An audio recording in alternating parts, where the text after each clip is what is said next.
doctor Marcelo Arancibia. Buen día, doctor, ¿cómo va? Buen día, Carlos, un placer estar con vos. Bueno, igualmente, doctor. Bueno, creo que es importante este rechazo porque coloca en un momento claro, uno dirá la situación económica, etcétera, etcétera, pero esto no es un dato menor porque se podía cometer un error porque quien tiene malos antecedentes en su trabajo no puede exhibir un currículum que satisfaga a otros, y especialmente cuando se trata de un lugar del Estado argentino, ¿no? Totalmente, y si la referencia es para Ariel Lijo, yo creo que la República Argentina ha zafado de tener en el máximo órgano judicial de la República un personaje nefasto, cuestionado desde todo punto de vista, no solamente desde el punto de vista de su idoneidad jurídica, sino fundamentalmente ética y moral, un personaje asociado a lo más oscuro de la justicia argentina, aquella que garantiza impunidad a los corruptos, aquellos que genera inseguridad jurídica, aquella que termina afectando, impactando en la vida cotidiana de los argentinos. Por ejemplo, él cajoneó la investigación de la expropiación irregular de YPF por parte de Cristina Kirchner y Axel Kicillof, y hoy el país está condenado en Nueva York a pagar más de 16.000 millones de dólares por esa expropiación irregular, porque fue el hijo no quiso investigar los posibles testaferros que habían en esa operación. Entonces, bueno, hemos zafado con Lijo, quien el rechazo del pliego significa de que no va a ser miembro de la Corte Suprema de Justicia de la Nación, y queda bueno ver qué va a hacer García Mansilla, y esperemos que no se convierta en otro dolor de cabeza para nuestras instituciones y presente en el día de la fecha su renuncia como comisionado del presidente en la Corte Suprema de Justicia, porque si no, bueno, ya hay un fallo de primera instancia del juez Ramos Padilla, federal de la provincia de Buenos Aires, que en una medida cautelar le ordena en los próximos 3 meses, que es el plazo que se ha tomado para resolver si es constitucional o no esa designación en comisión por decreto del presidente, estando funcionando el Congreso de la Nación, y ahora habiendo sido rechazado su pliego por el Senado de la Nación, a dictar fallos, a firmar acordada, con lo cual ya está generando un estropicio en el funcionamiento de un órgano que es el que define en definitiva cómo se aplica la Constitución en los casos concretos. Claro. Bueno, el peronismo analiza iniciar el juicio político García Mansilla si no presenta la renuncia a la Corte. Sí, pero ahí tenemos un problema, porque el juicio político es un proceso que tiene sus tiempos y exige una mayoría en el Senado, las 2/3 partes de los miembros, y sería aceptar que la designación de García Mansilla fue regular, fue constitucional, y acá viene el tema. La designación no fue constitucional porque el presidente no puede designar en comisión a miembro de otro poder cuando el Congreso o el Senado está en receso. Él puede hacer eso cuando, bueno, tiene que designar tal vez un embajador o designar a un miembros de las Fuerzas Armadas, que son empleados de la Nación. Un juez, si bien uno puede interpretar técnicamente que es un empleado de la Nación, corresponde a un órgano que no es de injerencia del Ejecutivo, porque en definitiva es un órgano, el judicial, que es un contrapeso, es un freno a los otros órganos de poder, entre ellos el presidente de la Nación. Entonces, bajo la vía que ha optado Milei para designar los miembros de la Corte de Justicia, vos podés diseñar un poder judicial a tu gusto, que es lo que yo creo que Milei pretendía,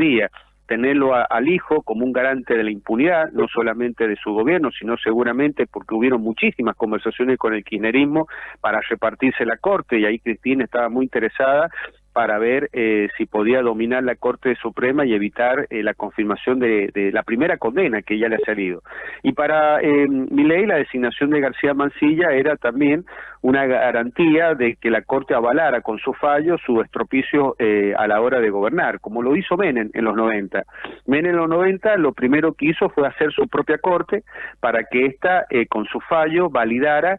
judicialmente, constitucionalmente, todo lo que conocimos que se hizo en los 90, muchas de las cosas que se llevaba puesta la Constitución Nacional. Entonces, ha sido muy importante lo que ha pasado ayer en el Senado y esperemos que, bueno, lo que ha quedado pendiente, que García Mansilla se aleje de la Corte, si no, bueno, va a ser un problema para nuestra institución. Claro, y se da el caso, bueno, esta orden, esta que estás comentando, Ramos Padilla, pero básicamente creo que se consigue con esto, digamos, terminar con las cuestiones de prepotencia, de que hago esto y hago esto. Ya hizo cosas contra los jubilados y pensionados, ¿no es cierto? Que la verdad, que todo un tema en el cual siempre contigo hablamos el asunto, ¿no? Bueno, el presidente ha llegado con una debilidad en el Congreso de la Nación, tiene un bloque de diputados y senadores muy pequeño, pero ha logrado en ambos ámbitos del Congreso el acompañamiento fundamentalmente de lo que era Juntos por el Cambio, de muchos sectores Juntos por el Cambio. Y acá lo que también trasunta es un quiebre de ese apoyo a partir de una decisión del gobierno nacional, más precisamente de los hermanos Milei, de gobernar en soledad, en la búsqueda de la hegemonía política, despreciando a los que te han acompañado, incluso pisoteando sus propios postulados, porque el PRO y un sector del radicalismo muy importante, en definitiva, ha acompañado cuestiones que son de muy dudosa constitucionalidad y que ha llevado adelante el presidente Milei. Esto es la primera repercusión de del divorcio que se ha producido en la ciudad de Buenos Aires, donde el PRO y la Libertad Avanza se van a enfrentar para ver quién domina la derecha en la República Argentina. Y esto me parece un gran desacierto. Yo no estoy en ese espacio político, estoy muy lejos de ese espacio político, pero te da una pauta de que el presidente es un personaje que no acepta la más mínima disidencia. Entonces, eso lo aleja de una visión democrática del poder y de la manera de resolver los conflictos. Yo creo que si el presidente en ese sentido hubiese tenido una mayor vocación de construcción con aquellos espacios que lo han acompañado hasta el día de ayer, seguramente el hijo nunca hubiese sido propuesto a la Corte Suprema de Justicia de la Nación y se hubiese buscado candidato, fundamentalmente una mujer jurista, que estuviera a la altura de las circunstancias de desprestigiar un órgano como es la Corte Suprema de Justicia de la Nación. La intención de él de darse impunidad y tener una corte adicta, creo que una buena noticia para la salud de una república que está tan enferma y tan deteriorada como es la Argentina. Dice Milei que el rechazo del Senado, dice, es el refugio de la casta política. Y otra columna interesante es la dignidad republicana y el deber de denunciar ante el rechazo del Senado. Me quedo con esto último, ¿no? Bueno, pero ya es un discurso que se va desgastando y creo que va perdiendo peso en la sociedad, porque cuestionar al Senado, que ha retirado a quien es un garante de la impunidad de la casta, como es el hijo propuesto por él, como que no es coherente y no es serio esas manifestaciones y esas expresiones del presidente de la Nación. Incluso hay senadores de la Libertad Avanza que no han acompañado el pliego del hijo. El caso de Poltroni de Formosa, de hecho le costó la expulsión de la Fuerza del Cielo, y hay un senador de La Rioja, Pagiotto me parece que es el apellido, que el presidente del bloque de la Libertad Avanza termina absteniéndose porque en definitiva no quería ir en contra del presidente, pero tampoco quería asumir el costo de votar por un personaje tan nefasto como el caso del hijo. Y otros datos, ya saliéndonos un poco ya del hijo, porque decíamos que su currículo no le permitía para nada acceder a al Senado de la Nación, pero creo que el otro tema que tiene que ver con la economía, que el presidente Milei ha dicho que la Argentina readecuará su legislación para atenuar el impacto de los aranceles. Creo que es un anticipo que no tiene que ver nada con la realidad, ¿no? Va a ser muy duro esta cuestión que ha planteado Trump, ¿no? Mira, nosotros estamos muy lejos de Estados Unidos, pero estamos muy cerca a través de la posibilidad de acceder a información de primera mano. Creer que Trump va a cambiar para la Argentina las reglas de juego que ha impuesto en el mundo en materia de aranceles, en pos de un proteccionismo que para este presidente norteamericano va a ser la independencia de su país con respecto a la producción de bienes y servicios del resto del mundo, es de una ingenuidad tremenda. Además te demuestra que por más gestos y gestualidad que podés tener con Trump,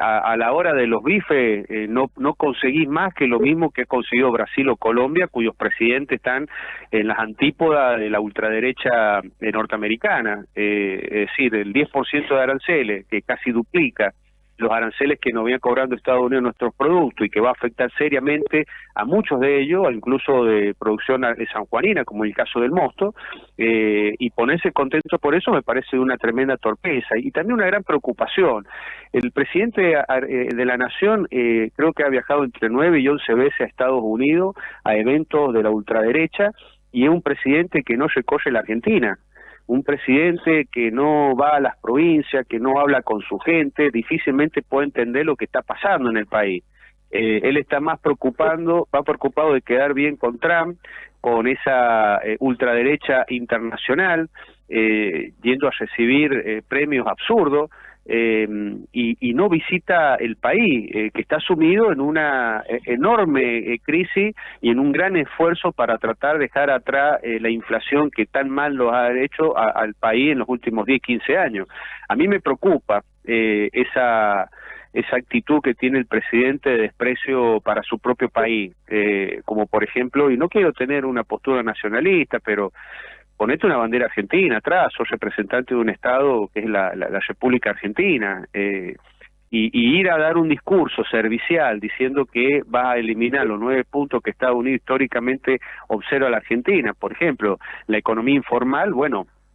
a ver qué es lo que podés hacer para blanquear la economía del país y que todos estos emprendimientos como la salada comiencen a regularizarse. Y eso va a llevar no tiempo, mucho tiempo, un gran esfuerzo para que el país pase de la informalidad a la formalidad, y eso significa que todos esos sectores comiencen a pagar impuestos. Ahora, si vos en materia impositiva no podés bajar nada, porque si bajás un porcentaje de la presión tributaria, te desfinanciás, perdés el déficit fiscal, entonces, bueno, tenés que darte cuenta que no podés gobernar única y exclusivamente con el ajuste. En un momento el ajuste tiene que dar lugar a una política productiva que permita, bueno, eso, ir blanqueando la economía, hacer crecer el país y que la sociedad, bueno, pueda ir a una casa de comercio y comprar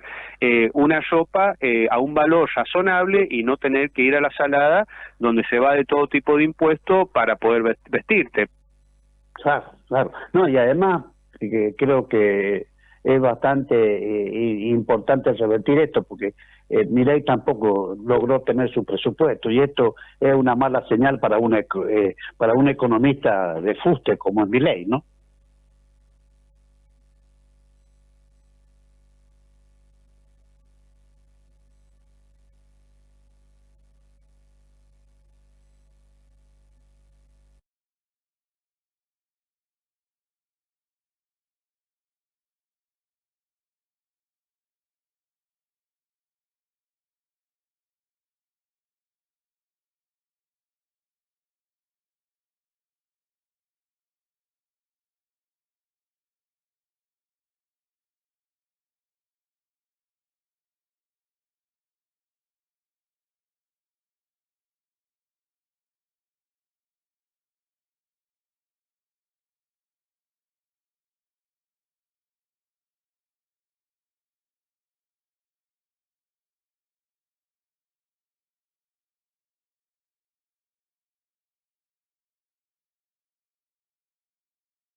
Se tiene que hacer es recorrer el país,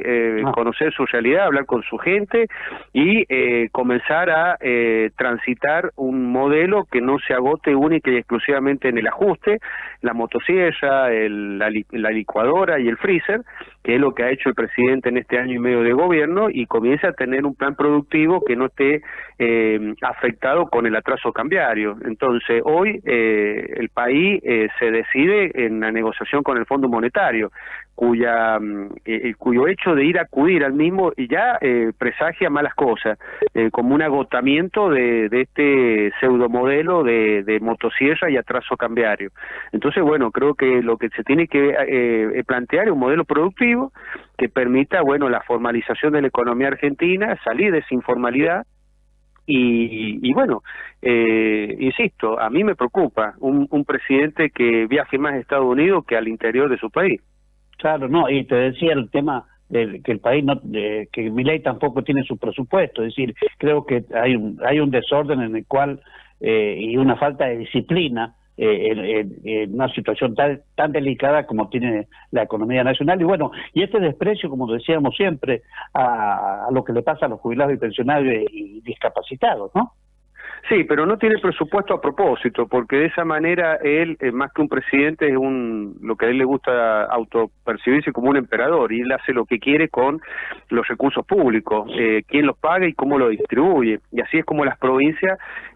sufren ese ajuste, y así también los jubilados, los discapacitados, que comienzan a ver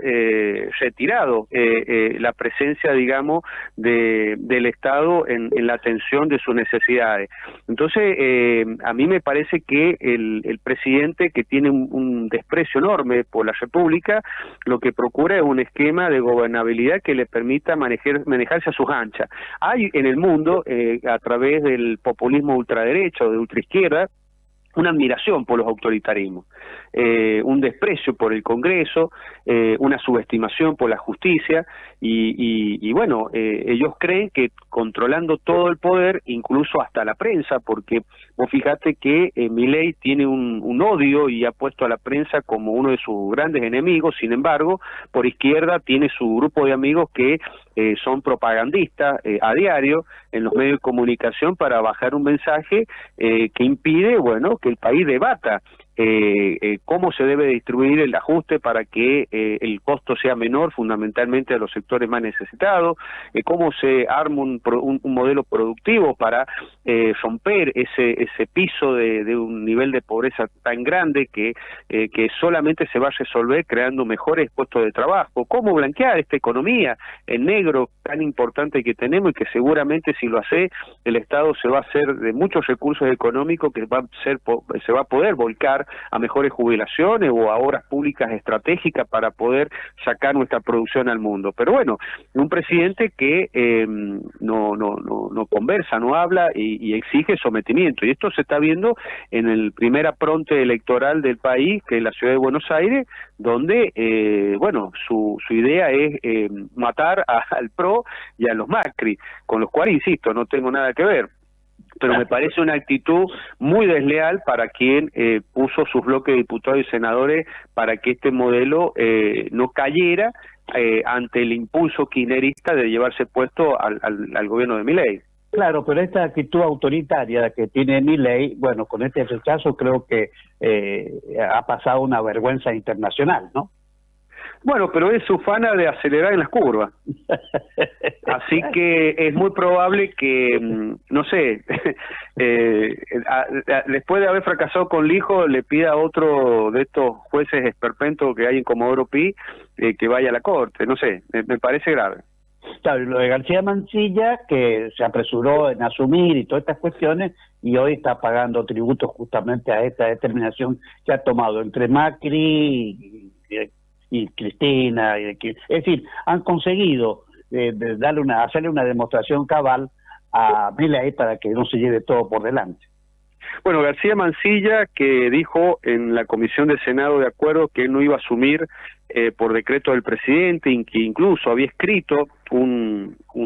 artículo jurídico cuestionando cuando Macri quiso hacer lo mismo con Sosecret y con Rosati. Él ha demostrado que no es digno de estar en la Corte Suprema de Justicia de la Nación. Puede ser que tenga la dignidad de renunciar en el día de la fecha. Si no, bueno, vamos camino a un conflicto de poderes y posiblemente se va a paralizar el funcionamiento de la Corte, como ya está paralizado la Auditoría General de la Nación, porque se han vencido el mes pasado los mandatos de la mayoría de las minorías, por lo tanto no hay control administrativo externo del gasto público nacional, así como hace más, yo creo que ya 20 años que no tenemos, o 15 años, defensor del pueblo, casi 10 años que no tenemos un procurador general del Tesoro, que es el jefe de abogados, o jefe de los fiscales, mejor dicho, del país, y hay más de 150 cargos vacantes, porque la idea que el poder tiene de la justicia es de una extensión de su propio poder, claro. Y de los órganos de control. Entonces vamos mal,